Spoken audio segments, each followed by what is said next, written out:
asante kwa uwezo wako. Asante Roho Mtakatifu kwa kunipaka mafuta ya uamsho, ya kuamka. Asante Bwana kwa sababu umenisaidia kuyajua mengi katika somo hili. Bwana, kwa kiasi chake nilichoelewa na kuja kwako, natamka maneno haya, na hama hatua hii, na hama hatua hii ya kwanza, na hama kwa jina lako, na hama kwa uweza wako, na hama kwa uweza wako. Asante Roho Mtakatifu kwa sababu ninapokea kiwango kingine tena kwa jina la Yesu, kwa jina la Yesu.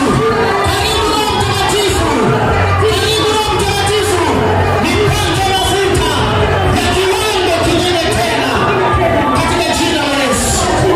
Baba, asante kwa sababu wewe umesikia na unakwenda kutenda sawasawa na mapenzi yako.